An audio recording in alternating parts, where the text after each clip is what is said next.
Jude, England through to a World Cup semi-final. What got you there today?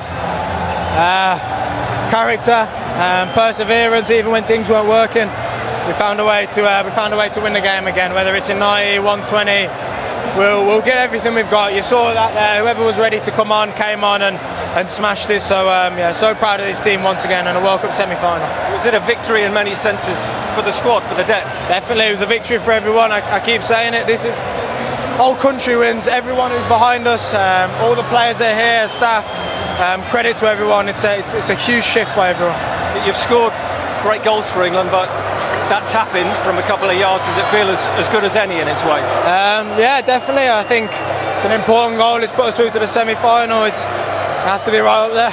Morgan had the shot. Morgan took that shot. Yeah. I told him to keep going because I knew he was going to make an impact in the game, and I've scored loads of those kind of goals. To be fair, the keeper had a worldie, but he was unlucky with that one. The way it popped up, and I was just lucky to be there to put it in. And those players new to this, Elliot Anderson today, Dan Burn, Jed Spence, new to this stage, if you like. How do you sum up what they contributed? Warriors didn't look like they were new to it. All three of them and whoever else came on, just top level. Well, there's one thing to have quality, which all the lads in this group do, but you don't know how much mentality and how much heart they've got until we're in a situation like that, and they're showing themselves. Thank you. The manager's actually not very happy. He said he was disappointed with the performance. There could have been more in many different ways. Yeah, well, whatever. Yeah, I think he obviously believes there could be more from the team. Yeah, it's difficult out there. It's difficult. It's a tough shift. All the players are putting a very tough shift. So my thoughts and appreciation goes to the players who was out there who put in a great shift yet again. Look around at these fans. 60 years of hurt. You're on your way to your first World Cup semi-final. Does this feel like the year? Game by game. Next is Argentina or Switzerland. We approach it with the same mentality as we approached all these games, and we'll see what can happen. Well done. Thank you very much. Switzerland. We approach it with the same mentality as we approached all these games, and we'll see what can happen. Well done. Thank you very much. Well, you've talked about your team suffering before.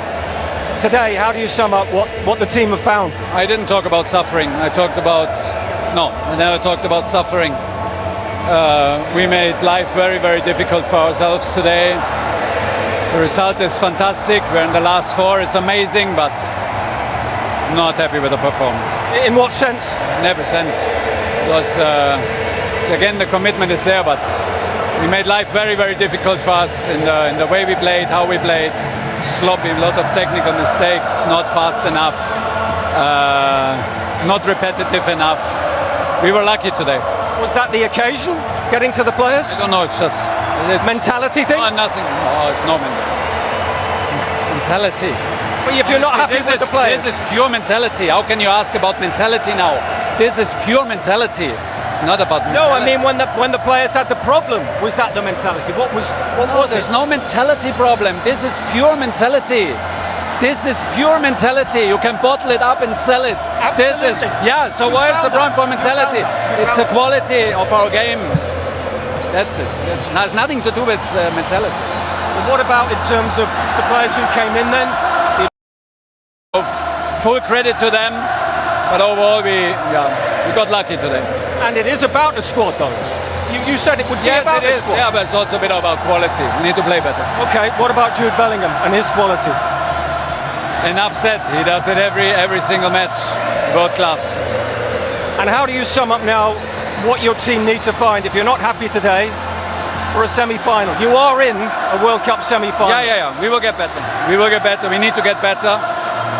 Now it's celebration, and now it's taking it all in. We have 3 days. We need everything. We need better performance.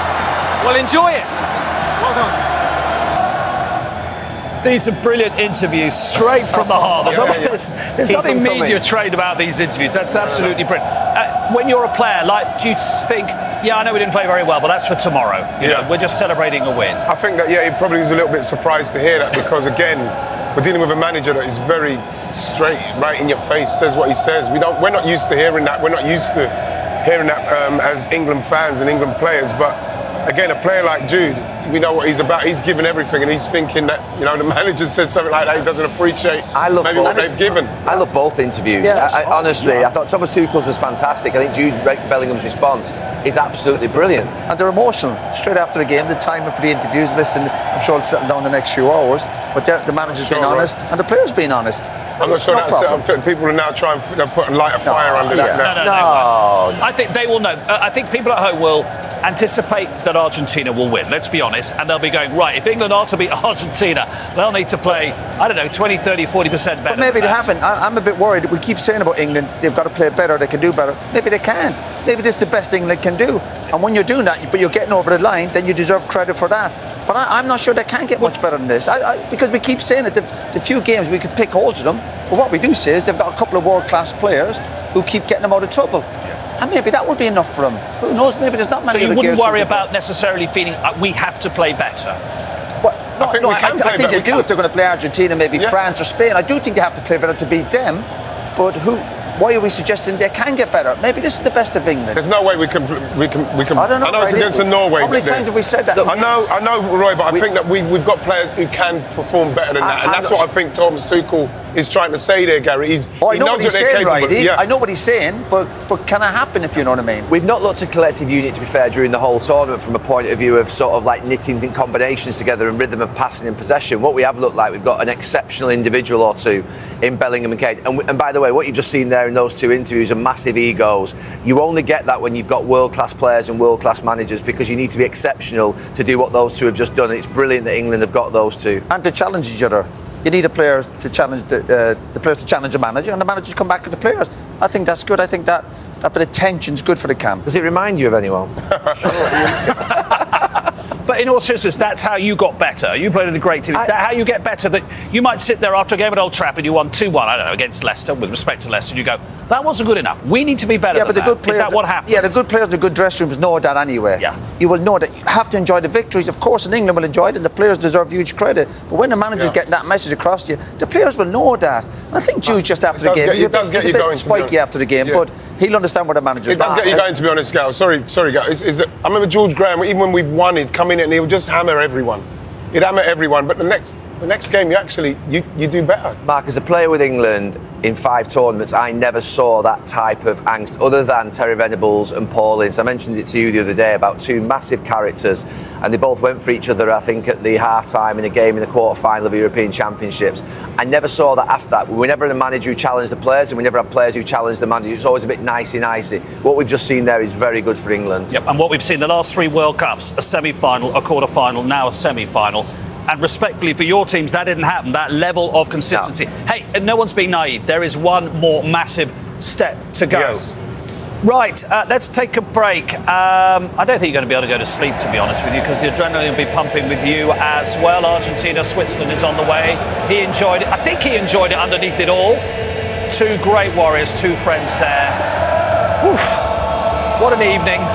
Wonderwall, hey Jude, England are into their 4th Men's World Cup semi-final. Semi-final.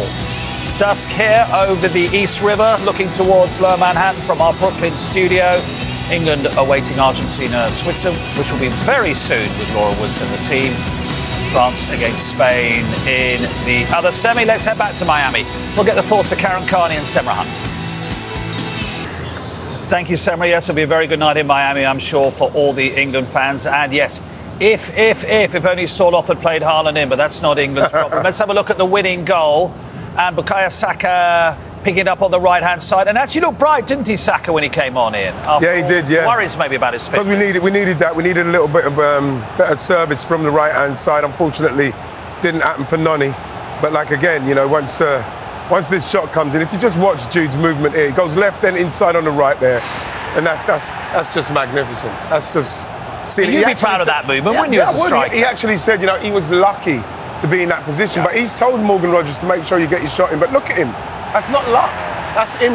That's not luck. That's but it's worth gambling here because the rewards are a goal. Yeah. I'm amazed that other players don't do it. Maybe there's a bit of laziness. Maybe there's not awareness.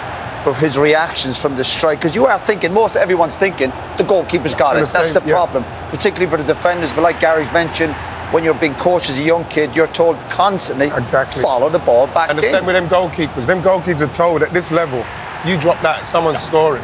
It's that little double movement that's always going to do a defender in those moments whereby you've not got a lot of time to react, where he just goes there and then he just cuts across him. And I'm done.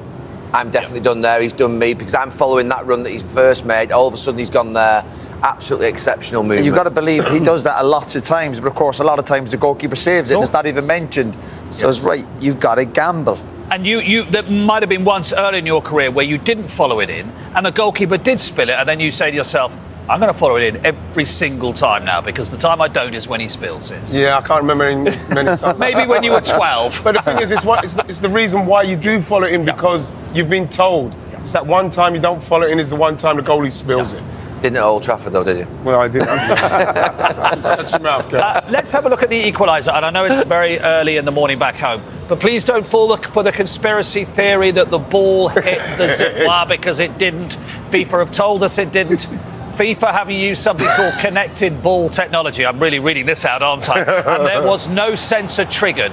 So apparently they were really unhappy, the Norwegians, and said that it did hit the wire. If you actually follow the trajectory of the ball there, you can see it doesn't change. I would believe the Norwegians over FIFA personally. They were very unhappy, but they say there was no trigger, and look, you can see Neeland. And obviously they did check that immediately. It's a beautiful weighted pass from Anthony Gordon. Oh, fabulous. Yes. Very simple, very effective. He had a pace of pass, and again, Belly, his first touch sets him up, takes it away from the defenders. And you're looking at the defenders, you're still thinking, they're going to get to him, but he's in control of the situation. We're talking about timing, biding your time. He appreciates, obviously, he's not putting bombing in the box and just waiting. And it's that first touch, and then the acceleration, and then the finish with his left foot. Just and again, over the keeper hasn't leg. played much. Again, Over the keeper's leg. Yeah. You can get into the box too soon on that situation. Yeah, of course, but that goes back to the time, and a lot of players maybe get in there too early and you're easy to mark. So he's got that. He's obviously in a good place. His confidence is sky high. So when it comes to him, he's thinking, I'm getting a shot away here, and nobody's going to stop him. The quality of Gordon's pass into his right pace, as his touch takes him away, and obviously the defender doesn't want to touch him. The defender doesn't want to touch him. The good thing, but when the pace of the pass is as fast that it's almost easier to control. Yeah. When it's a bit slow and you're waiting, obviously. Right, the good thing, but when the pace of the pass is as fast that it's almost easier to control. Yeah. When it's a bit slow and you're waiting, obviously players are going to get you. But when it's zipped in like that, it's almost easier to control it. And he knows before he gets to it what he's going to do. Yeah, of course. When it comes in at that pace. He knows exactly what he's doing. Unfortunately, the defenders didn't have a clue what they were doing. Absolutely.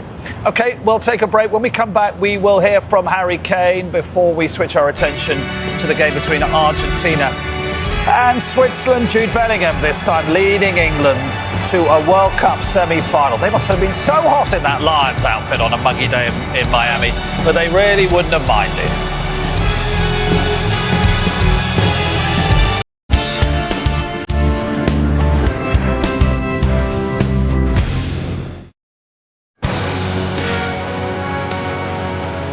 Elation for the England fans in Miami, and of course back home. Disappointment for Norway as England reached the semi-finals with a very hard-fought 2-1 win. Let's hear from Harry Kane then. Here he is with Gabriel. Well, after the altitude in the Azteca, the comeback against Congo, where do you place today? Yeah, just another story. Tough game, hot, really brutal, almost more difficult than Mexico, to be honest, with the heat and the humidity. But again, we found a way. It wasn't our prettiest performance. We know that. We know.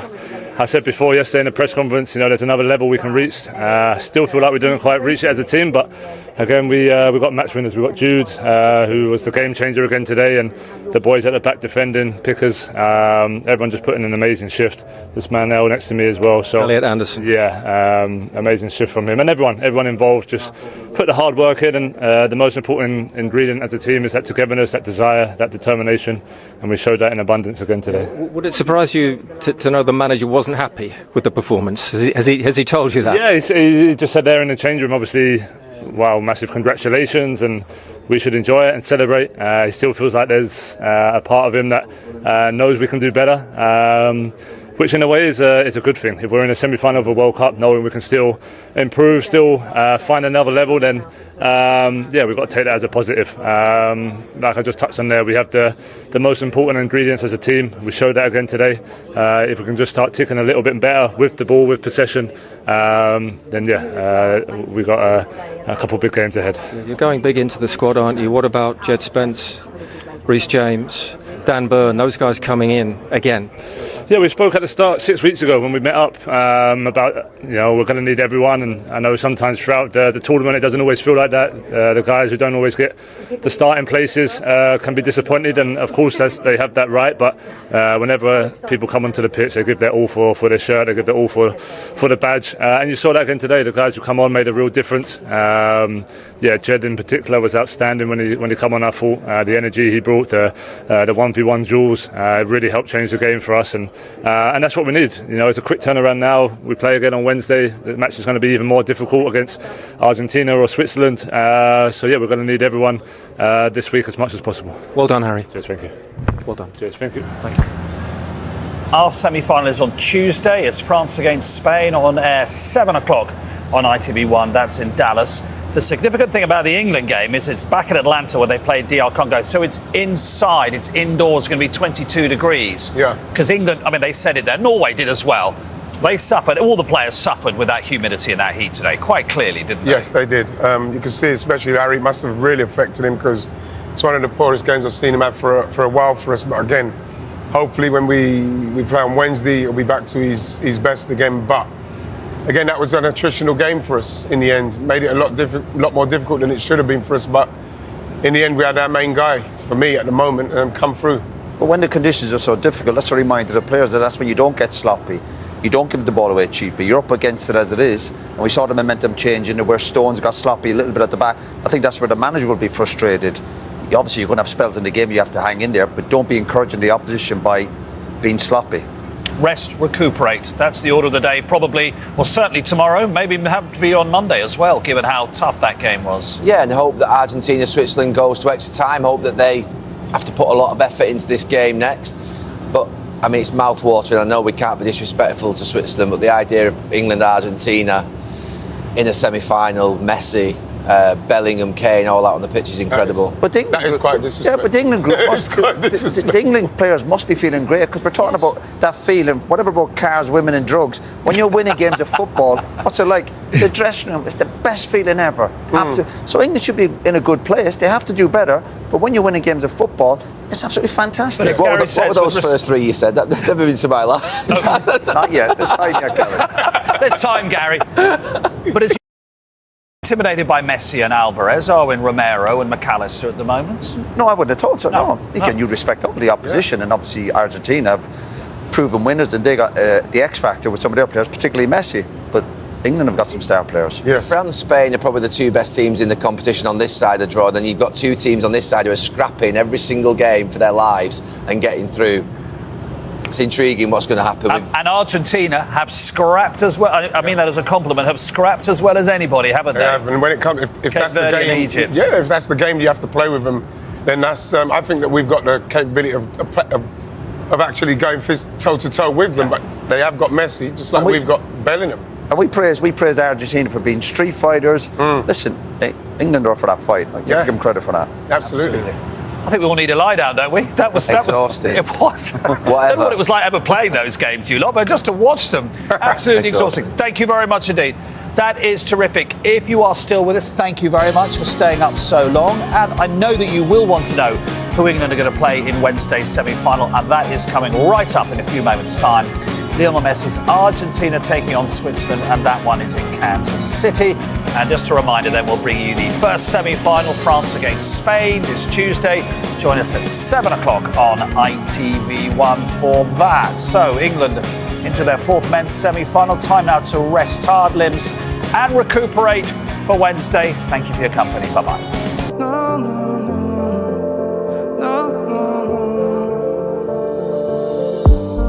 Не забывай, мой потерянный рай, что в тебе таится малая.